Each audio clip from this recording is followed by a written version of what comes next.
Hello, everybody. Cedric and CJ here, CRWC, and we will be reviewing All Elite Wrestling's Collision. But we're going to begin.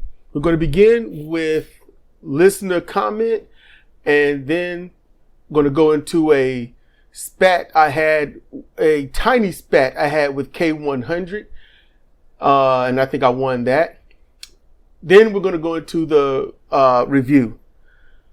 So, listener comment. This comes from Zemo Times 92. And look, the CM Punk stuff, I will not necessarily be going over that because I've done that pretty much to an extent. And then I listened to Jim Cornette because I was bored and trying to have something of sound in the air while I'm playing the game and decompressing.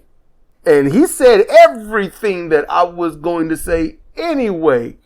But I'll just make mine much briefer and get on with the review and explain something because people think that I'm a CM Punk fan and I'm not. So this comes from Zemo Times 92. This is from he had commented on Tony Khan fire CM Punk. It says, firstly, I'm sorry you had to go through such an ordeal. What you went through was not right. I was shocked when I heard Punk was fired.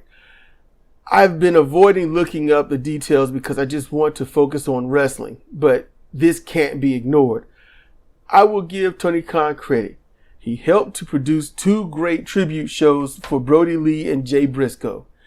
He had to fight Warner Brother Discovery extra hard to get the Briscoe tribute show approved. With that said, Tony Khan is too nice. I understand that he doesn't want to be like Vince, that would be McMahon, but he is the boss and he needs to be assertive. Here is a good example of a wrestling boss. Scott D'Amore was recently promoted to president of Impact Wrestling. He strikes a good balance of being friendly, but also assertive. He knows when to put his foot down. You see it whenever he has to play the authority figure. If anyone stepped out of line, he would punish them. It doesn't matter if they were a heel or a babyface. Scott doesn't take BS from anyone. But Tony Khan cares more about making his friends happy instead of actually running a business. If I was in his shoes, I would have fired both Punk and Jack Perry. He put JB for Jungle Boy. I have seen so many comments from the IWC who side against Punk and call the problem child. They fail to notice that the other party is no better. It feels very one-sided and smells of favoritism. I could definitely see Punk building his own promotion. He has the mind and the passion for it. So, thanks for the comment. If anyone else got comments, you can just post them up here as well. Thanks, Zemo. Yep, thanks, Zemo. So, here's the thing. Tony Khan is too nice, but here's something I also want you to take notice, Zemo, and anyone else listening. Tony Khan is also scared. He's frightened. He is actually frightened. Think about it. He got called by the Bucks. The Bucks, Cody, Kenny, we're going to do this thing. Right? That's how that went. We're going to do this thing. So that made it automatically, it's going to be indie-rific. Pull your buddies in. Bring your people up. I get it. I understand the Bucks and Cody and Jericho when he came aboard. I get it. I understand. And I do agree. These are your friends. You've been around them for a while. You've worked together so much. You can almost call them, a relative. So Tony Khan gets in the business with them and he stays friends with them. And they get all their people in and all of their ratings, all of their viewers come from them. Not people that necessarily love professional wrestling as a sport, but just the indie lovers, the Guerrilla Pro and Combat Wrestling and, all those indie shows and whatnot, GCW and them. Yeah, there's a lot. And I get it. So they come in, Tony Khan has to do what? He has to cater to the Bucks and them. Why? Because if he doesn't, what's going to happen? Everyone's been to high school. Everyone has seen or been or was bullied or the bully. You know what happens when it's the simple, hey, we need this. I don't know about that. You don't, huh?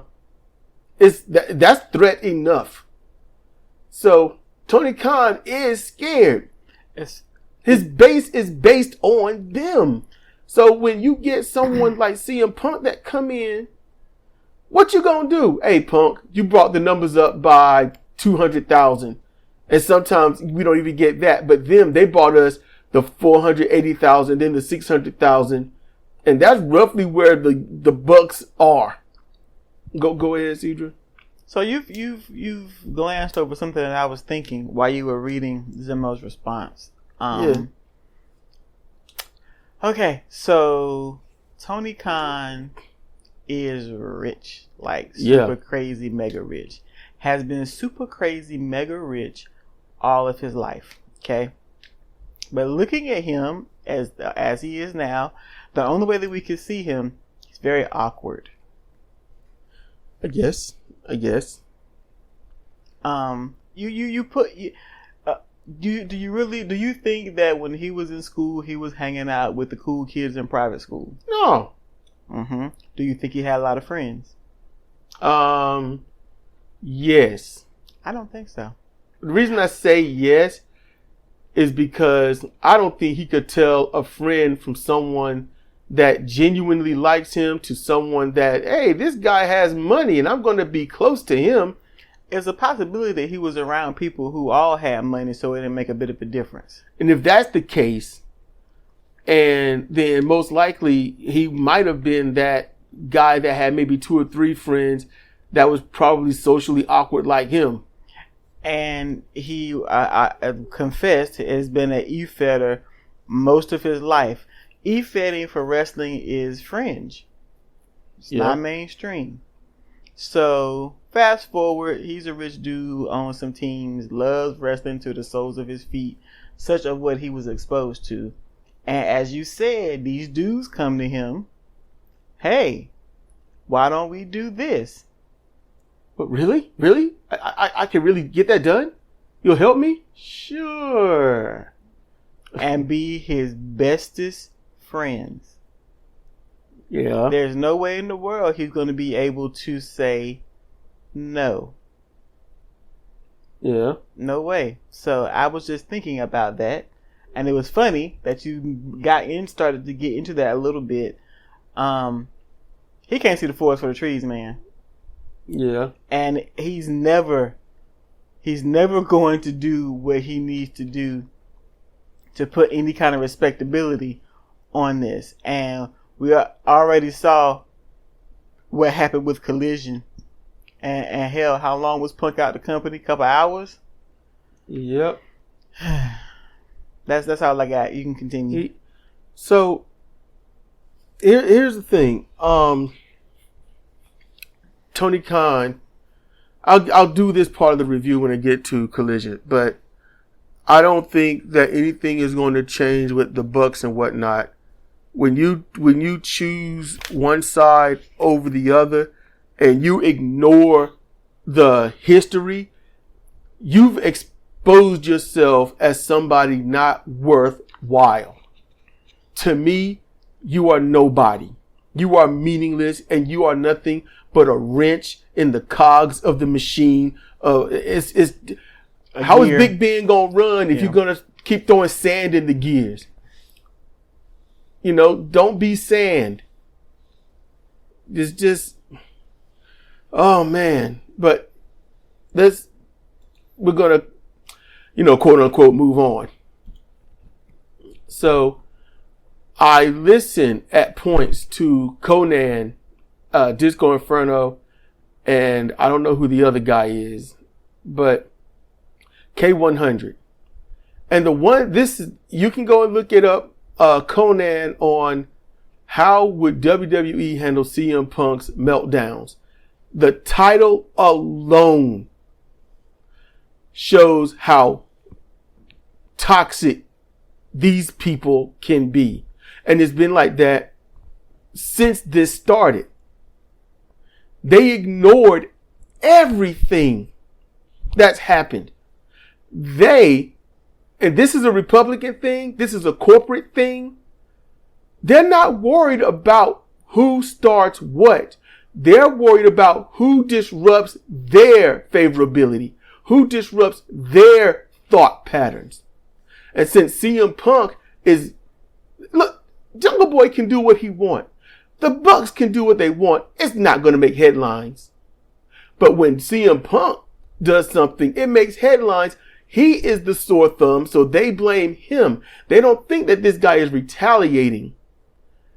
All in WWE, his career there, Punk has gotten arguments and don't take crap, but he's never had to fight. He did this pipe bomb thing that I've never heard it, but obviously that put him back on the map as somebody that is rebellious when he needs to be. CM Punk has shown that his pattern of behavior is, I'm going to leave you alone. I'm going to let you say what you say. I'm not going to get into this. I don't want to be confrontational. Just make it go away, die down. You're not going to let it go away. Now it's in my face. You know something? Now I'm going to say something.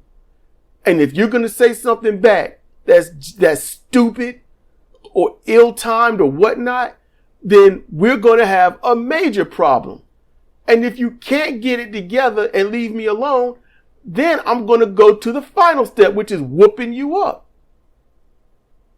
That's been his behavior.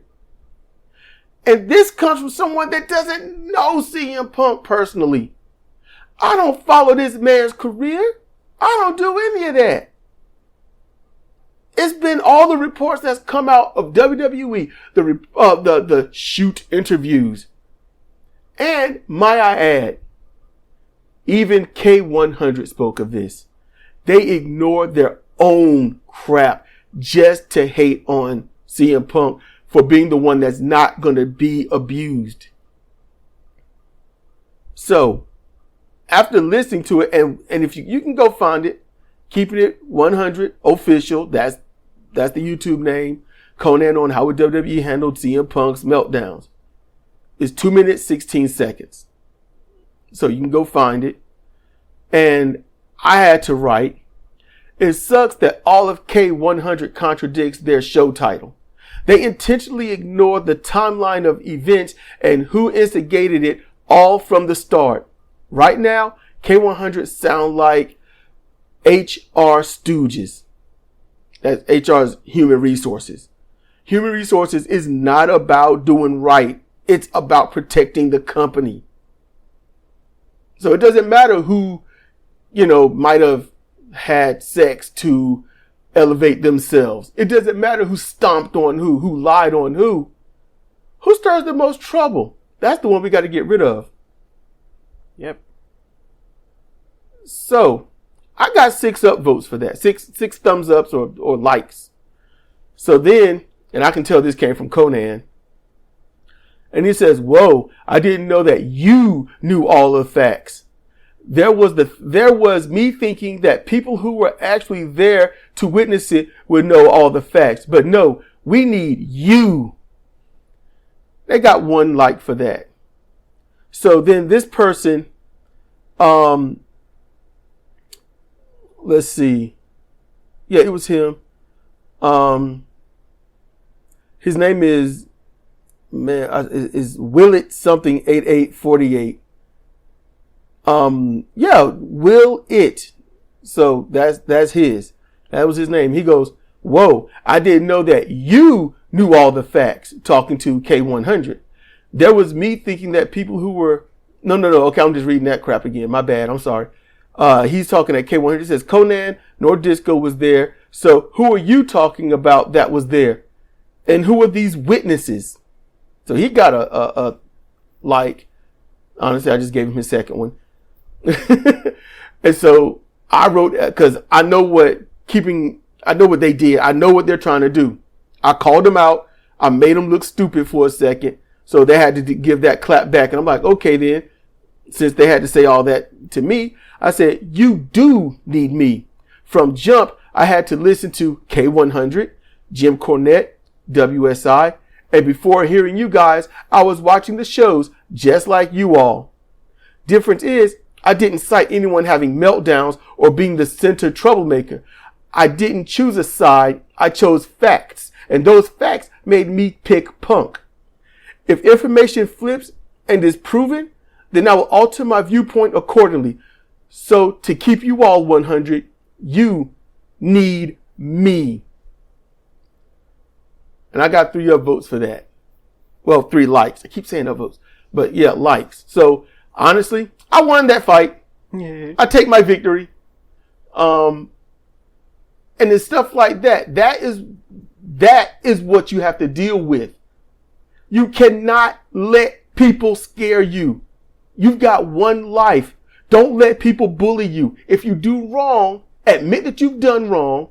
Say that you'll try to do better and move on and actually try to do better. But if your wrong is because it disrupts their comfort zone, that's not on you. That's on them.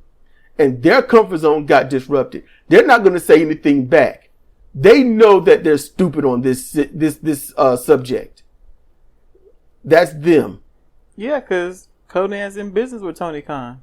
Yep. He can't talk bad about, who's buttering his bread. He can't got his do wrestlers that. on the show. Whether they're good or bad, they're on there. Yep. Konnan hasn't released anyone to AEW that's worth a damn. Not one. So in any case, I could run them into the ground, but see, here's the thing is, I could tell that was Konnan that wrote that. It's his speaking cadence. Yep. Konnan has always been the reasonable one. The one that cares about the facts. The one that says, who's the witness? Who is the guy? Give me some credibility. Give me somebody, right? But he's going to jump on board with Disco, without even trying to go, oh, wait a minute. We've covered this. We notice what the Bucks are doing. But Konnan is good friends with the Bucks. He's good friends with Kenny Omega. And to play the middle for the longest, all he said was, I haven't known Punk to be that way. I haven't noticed anything that Punk would be just violent for no reason. And now all of a sudden, I agree. No. And it might be hard for me to even listen to another K100. How can I trust them? Yeah, spare me listening to Disco. Huh? That would spare me listening to Disco. Yeah. Who talks over himself. Ooh, it drives me out the wall. Yes. Like, did you guys see that? He goes out to the ring and then he says, okay, but then after that, and the thing is, it's like, and dude. He's loud and talking too dang fast. It's like, man, look, get you a cup of chamomile and sip that. Yeah, you'll be all right. Some sleepy time tea, some melatonin, and some heroin and calm the fuck down. So now we're going to get into the AEW Collision review. And I don't, I'm going to explain, but I just don't almost care to watch anything AEW now. But there are people there. And here's the thing, just like when Cornette got thrown under the bus by Corgan, he said, look, you can hate him, but don't hate the NWA. Those guys didn't do anything. And that's true. Right? See what I'm saying? Mm-hmm. So. But before we jump into Collision, you mentioned something about, not being a complete CM Punk fan. If you listen to any of our commentary, you know that I'm not. I am not going to miss watching him perform. See, you might about to say what I was going to say. At all. I'm not. I enjoyed 2 of his performances. The rest, he pissed me off because he was disrespectful. Disrespectful to the people he's in the ring with. Whether he's supposed to be the face that day or the heel, it was, to me, he was nothing special. There was nothing special about his performances. Nothing. Everybody had, wonderful erections about go to sleep. He didn't even do the move well. And he's an older guy. Maybe he should be at home with his wife and his dog. I don't know. But I didn't enjoy watching him wrestle. I'd much rather see 5 matches of Samoa Joe every show. And I'd be satisfied. But it's not about his performance. What he was trying to do for other people. See, that's what I was going to get into. Okay. You want me to stop? Yes. You know what? No, go ahead. Because okay. it'll bleed into the review. What he was trying to do for the sport of wrestling is what is important. Trying to give it some legitimacy, trying to make it believable, trying to make it so this is not the elite show, the trampoline game. Yeah, and that was happening on Collision. Collision was, up until the last one, a joy to watch. And then on top of that, it's about right and wrong. Everyone knows the history behind all this. Everyone knows, Jack Perry, what side he's aligned with, and how much is someone supposed to take when they're not doing anything, but people are coming at them, and then you fire the one who has been the target the whole time and claim, I was scared for my life. Can I get to the review? Yeah, man. So AEW Collision review, and you can get back to this. Tony Khan starts off the show, and it's brief what I wrote, but he's saying that he fired CM Punk, and it was the hardest thing to do. Lie. Everything he was spewing was a lie, and he had to fire him with cause. And he keeps saying that with cause. So it's like to say, I was provoked into it. You made things so bad that I had to do it. And it was brought forth by the discipline committee. And I thought, isn't it disciplinary? It should be disciplinary committee, yes. Okay, so when this discipline committee is around, why is it that they don't do anything to people that charge into a room? Oh, they suspend them with pay for a month and take the titles away? Really? Is that really discipline? I mean, when I was in school and I got suspended for I think I was out of OSS for a day, I did not see that as punishment. That was like, oh, a break. Thank you. Oh, no more crap. No more, idiot bullies or stupid girls or things like that. I needed a break from people calling my name and then saying something derogatory towards me. And then when I get tired of that and I ignore people calling my name, they want to get mad at me. That's what this is. That's what Punk has had to go through. Except it would be as if, hey, Cedric, hey, Ced. I turn around, what? You fat MF and all this, which is exactly what would happen. So, and then I said, oh, so you got a problem with me? And they said, what? See, that would be what Punk would do. You got a problem with me? Because he had enough of it. And see, if I did that and they came over wanting to fight and there was just one of them and I destroyed that person, I'm going to get expelled. Because personally, I made sure to never fight. Because I didn't think I'd be able to. One, I know I can't beat up 3 and 4 people on my own. And that was the average that would, come at me. But, certain people carry themselves a certain way. And I'm like, oh no, this person might just skull drag me. Little guys want to fight the biggest people. And I'm like, I just don't want to fight at all. Can I just go to school, learn, and go home? What's all this extra? Shouldn't be too much to ask. So Punk is like, what's all this extra? And after a while, he's like, I am tired of it. Just tired. Tony Khan claimed that he was afraid for his life. Isn't the same one that says he's going to have to investigate to see what happened? Even though he was standing there watching it. Even though he was standing there watching it. Yep. So you have to investigate, but you were scared for your life. See, that whole scared for your life thing, that's a real Karen thing to do.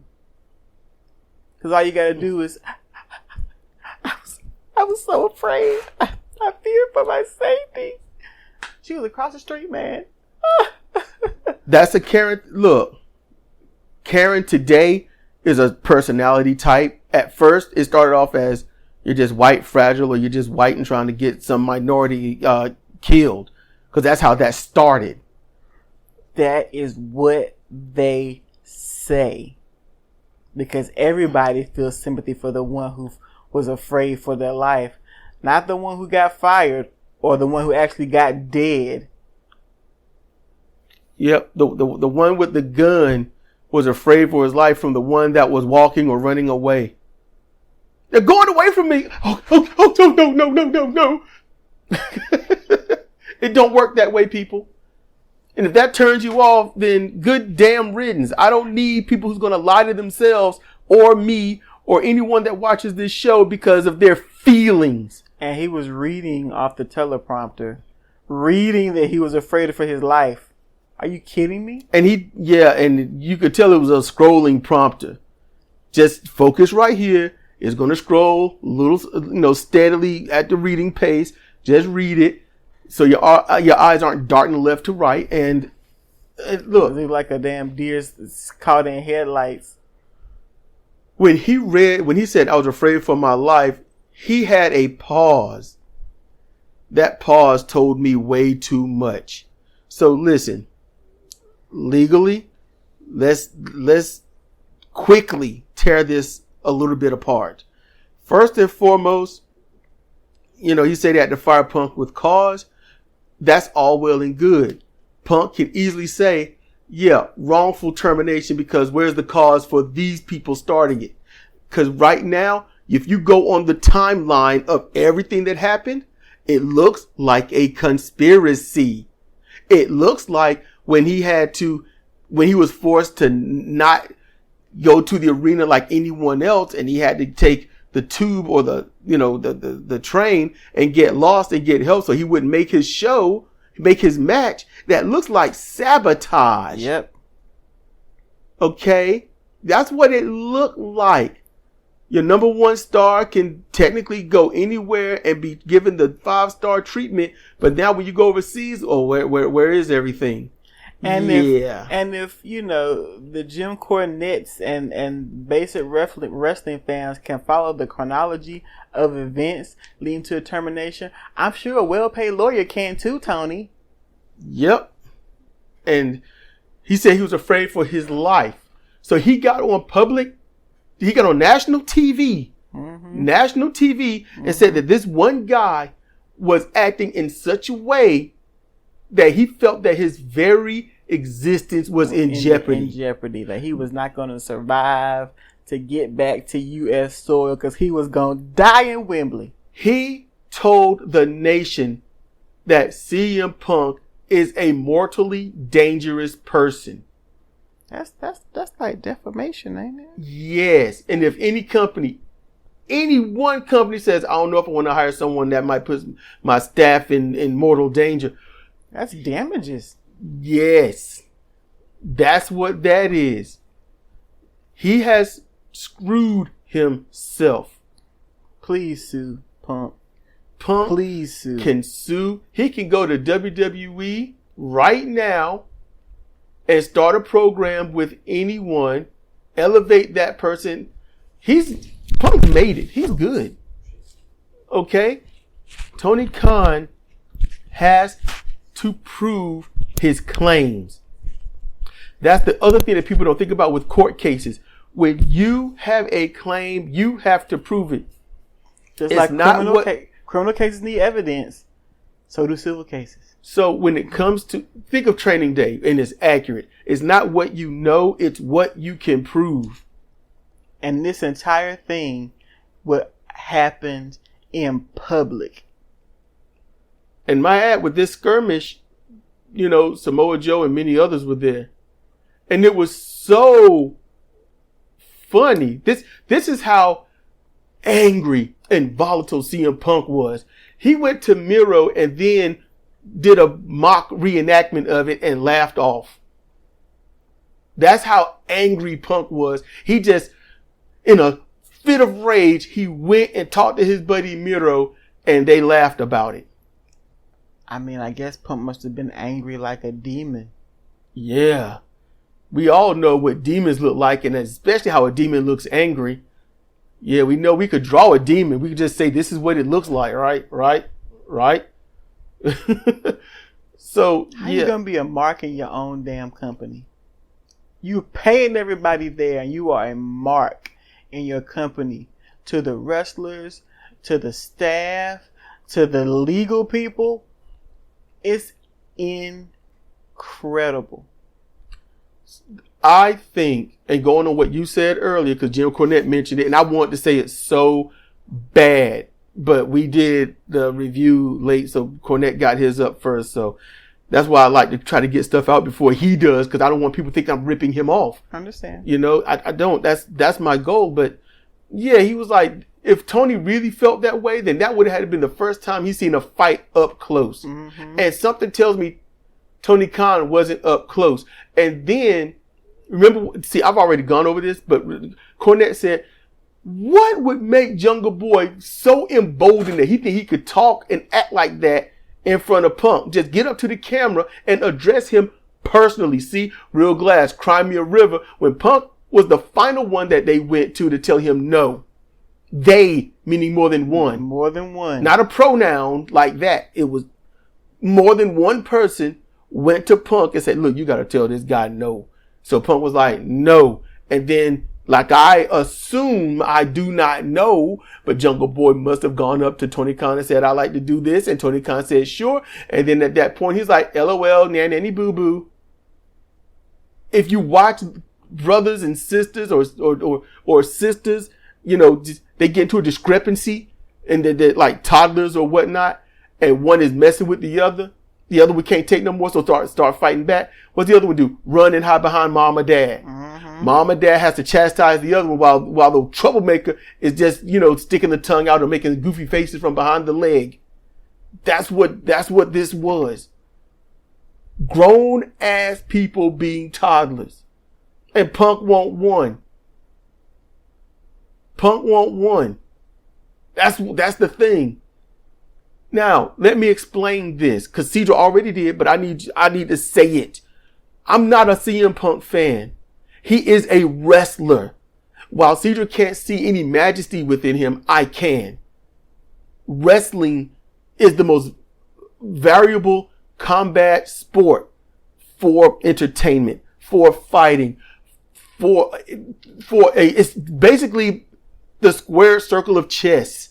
It's awesome. It's beautiful when done correctly. The trampoline gang, if they knew how to pro wrestle, that trampoline stuff, I would be so on board for. But they can't pro wrestle. That's the thing. CM Punk got Collision. They said, look, Tony, this is Warner Brothers Discovery. You want this $52 million a year. We need this show, and CM Punk needs to be the head of it. He says, all right. He gives it to Punk. And crap still happens. The elite made sure. The elite made sure that crap was going to happen. Yep. CM Punk was trying to literally, I'm a Collision guy. What did he say on Dynamite? I'm not even supposed to be here. I'm a Collision guy. Mm-hmm. And then you didn't see him anywhere else anymore. Collision was supposed to be pro wrestling. Ring of Honor is somewhere in the middle. Dynamite, that's just indie stuff. With a few pieces of pro wrestling. A few pro wrestling hiccups. Yeah, pro wrestling is the hiccup there. So, yeah, that's what's going on with Collision. And now Punk is gone. You cannot tell me that the elite and their ilk didn't put their heads together to get this done. I refuse to believe anything other than that until there's proof. Yeah. Once we see some tangible proof, all right. You know they colluded. You know they colluded. I swear that the Young Bucks made an allusion, and I think I'm using the wrong word, to perhaps showing up on Collision about 4 weeks ago. Do you remember that? Yeah. We were like, huh? Y'all ain't supposed to be there. And lo and behold, they were there. Yep. Yeah. They can do what they want to do. They know where they stand. They know what they can get away with. They knew it was just a matter of time. I think that Khan needs to suffer some sort of consequences when it comes to that $52 million and Warner Discovery.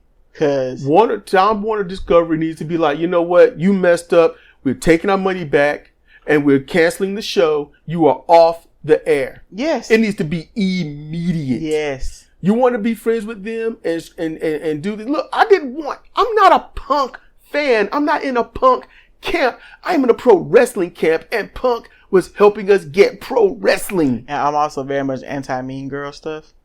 Oh, yeah.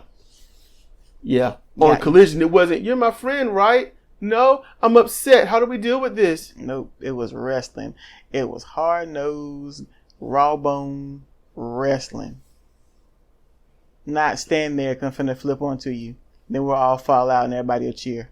So tired of that. So tired of it. So that, yeah, Tony Khan said a lot. There's a lot to disseminate, but just go ahead and go to Jim Cornette and listen to him about CM Punk being fired and everything that Tony Khan said, because it's roughly an hour, maybe a little bit more, but they go into everything. And if I was CM Punk, I'd be calling Stephen P. New. Please sue. Yep. Please sue. So let's crack on, okay? We're at 37 minutes in. So let's get this going. Yeah, let's get through this, because it's not worth a whole lot.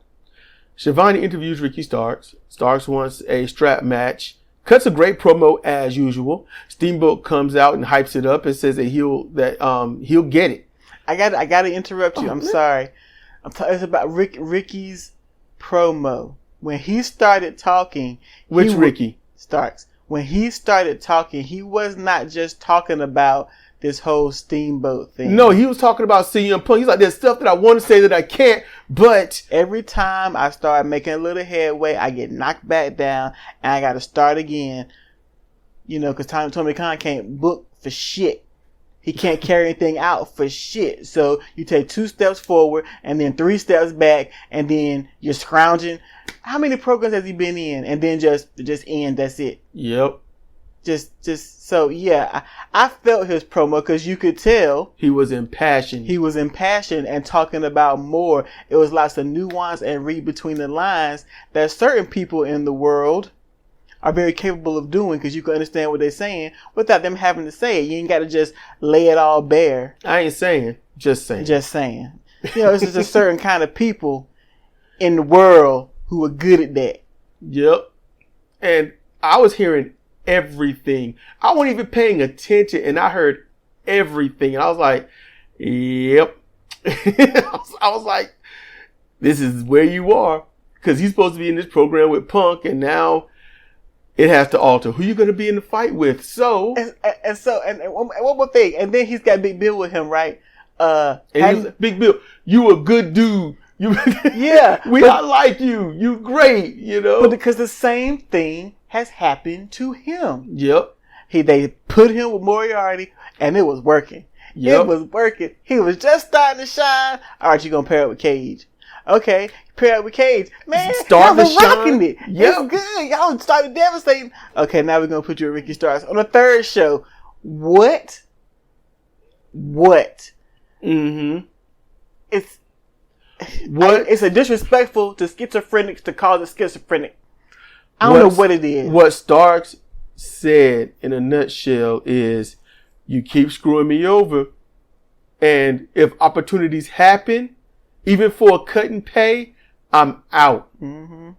That's what he was letting them know. Money is not worth this headache.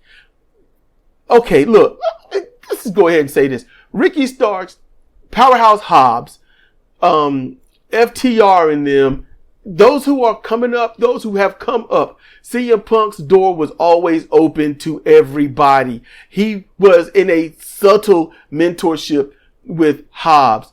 He didn't have to be in such a mentorship with Starks because Starks got it. Mm-hmm. We don't know what was happening behind the scenes. Maybe he was mentoring him. Maybe he was taking him under his wing or something. Same thing that I just mentioned with Starks. I just mentioned with Big Bill has happened to Powerhouse Hobbs.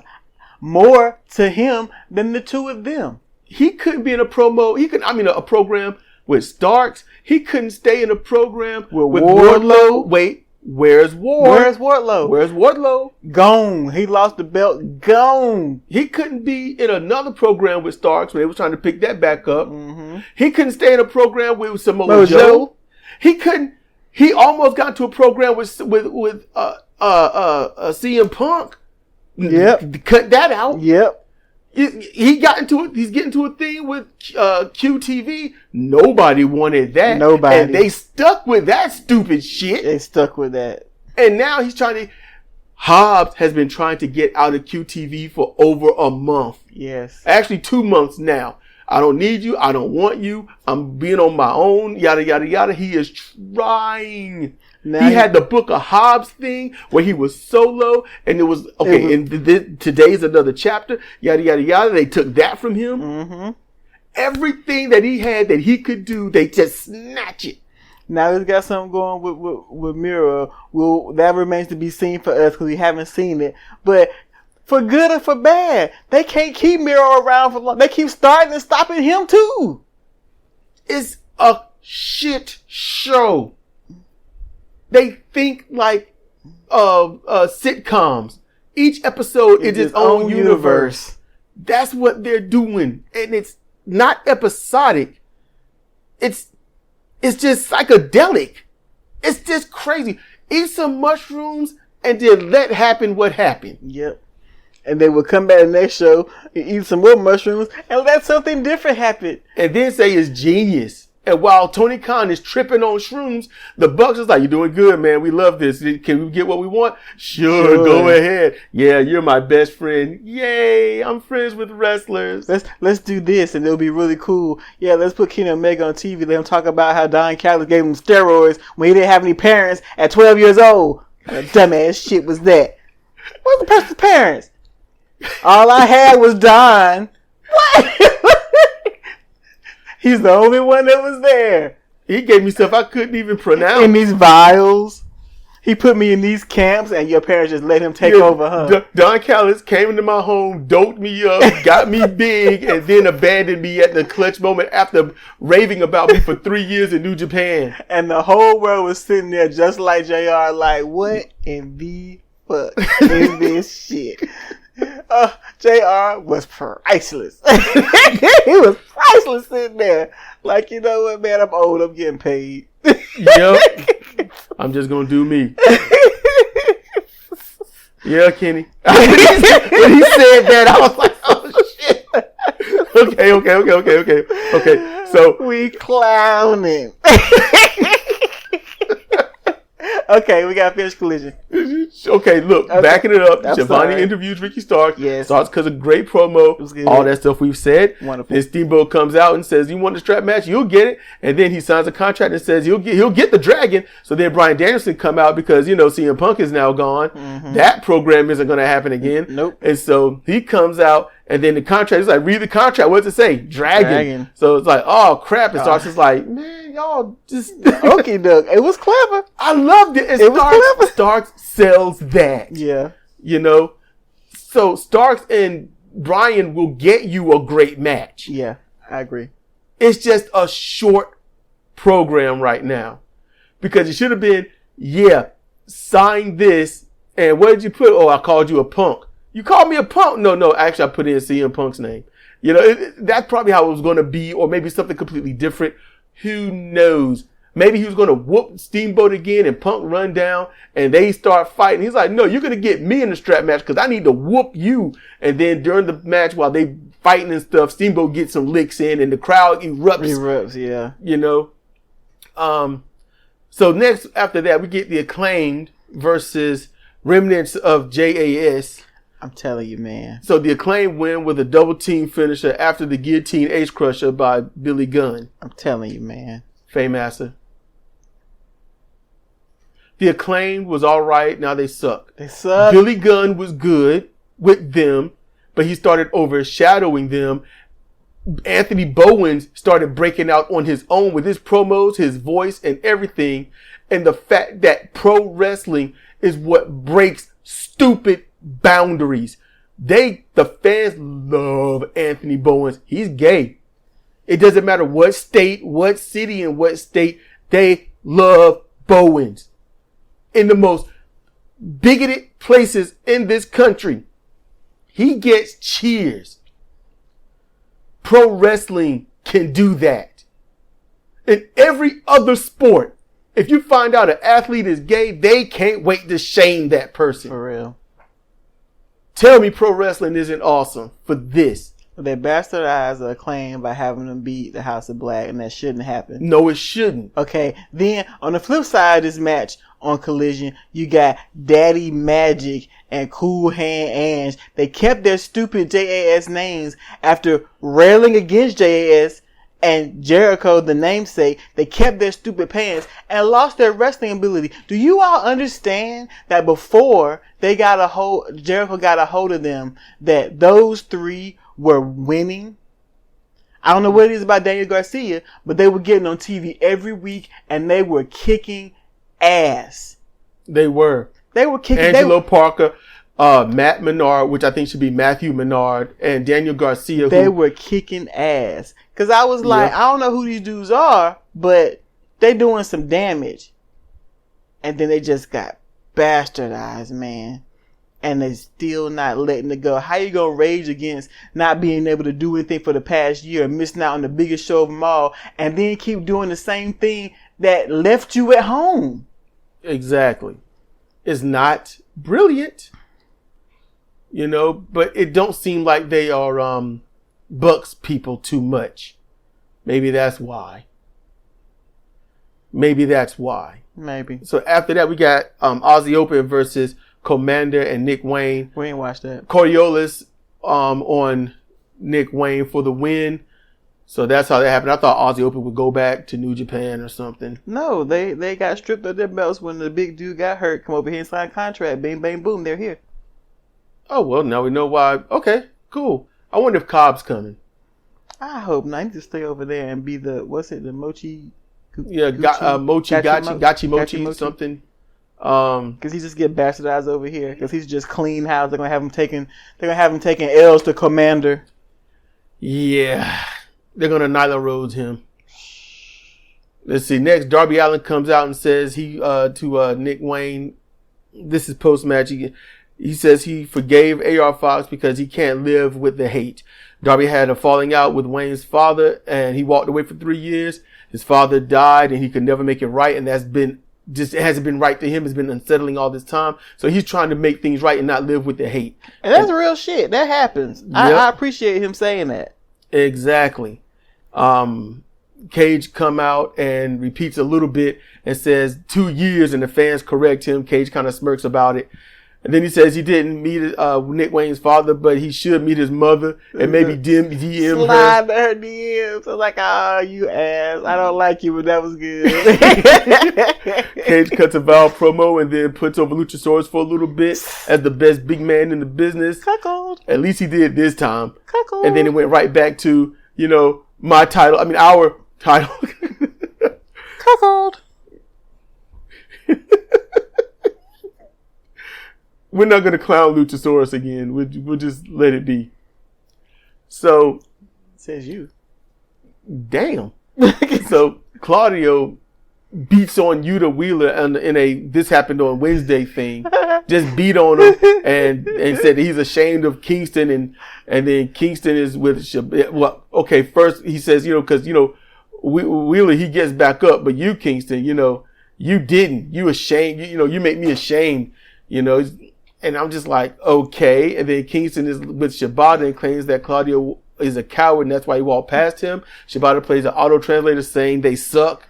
And the best thing about that whole promo is that after Claudio got done laying him those awesome European uppercuts to Wheeler, and then he walk off disgusted, Wheeler just fall out. He just got whooped in the match. And he got to stand back up and look hard. And then he fell out. That was great. I listened to Inside the Ropes, William Regal talking about it. It was like, oh yeah, we did. We trained Wheeler. We beat on him. He was like, we did that. Trying to make him better and stuff. I'm like, good grief. And then he said that they would have meetings and train and work out. That's what Regal did. He didn't get into social media. He didn't hang around certain people. And then Goon would come in when he feels like it. And he was like, he said, I know it's silly, but I just love the guy. That was just his thing. He would just show up or not, depending upon how he felt. And I'm just like, you didn't tell me more about him. Yeah. But, okay. Remember this, everybody. Blackpool Combat Club, when it started, Wheeler Yuta was lanky looking, not much tone. He didn't come up.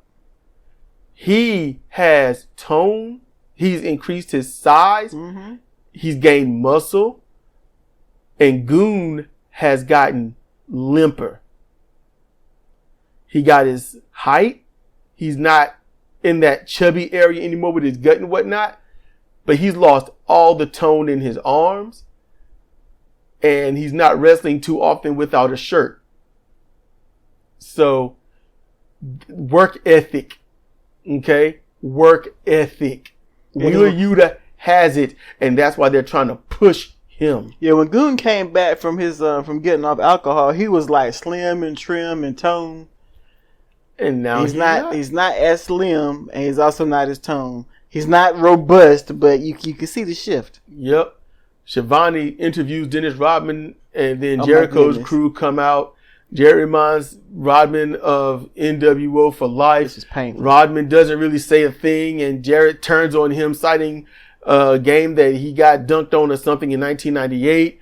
Rodman talks trash about beating Shaquille O'Neal and then has to fight off Sanjay Dutt by face palming him or pie facing him.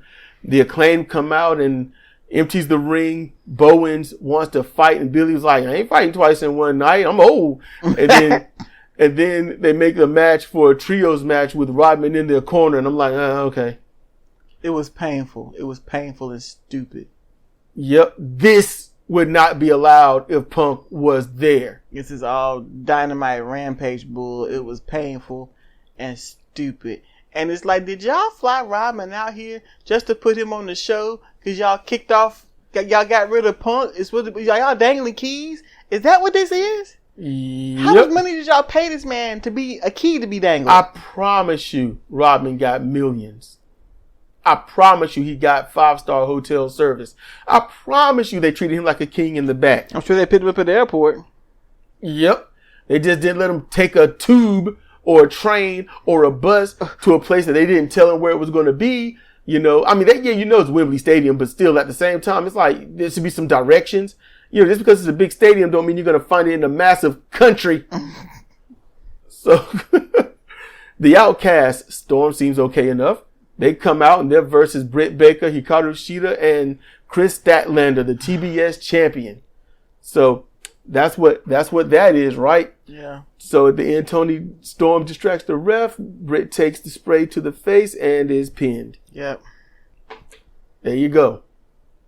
Powerhouse Hobbs, he comes out and fighting this dude named GPA. Avalanche in the corner, spine buster 3 count. Miro comes out to his full intro and everything. And then they fight, don't sell anything like they should. Hobbs backs off after being dumped over the railing, and Hobbs walk away talking trash. You know, so they did things right. Yeah. 2 big dudes not selling. It's going to be a brawl. And Miro was posing down. Yep. Orange Cassidy talks up his match against Goon and did a decent job, and his catchphrase is that he has no catchphrase. There you go.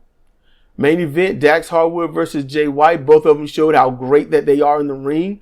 They all got their stuff in. Jay White performing as awesome as he do. Clean, safe, but yet dangerous looking. I noticed that Jay White has removed the Unardi suplex over the top rope. I noticed that he's removed that from his arsenal. It was a great damn match. Dax had a deep inside cradle that, by appearance, should have been a 3 count. Not that the ref even counted 3 or was close. It was like 2 1/4, but it's so tight. He's got the calf hooked and the neck hooked, and it's not just the S grip hand lock. He's got his forearm cinched up. It's a tight. I'm like, how do you get out of that? But Jay kicks out, hits the Blade Runner, 3 count. The heels then beat up the faces, and then they get ran off, and there you go. They get ran off by?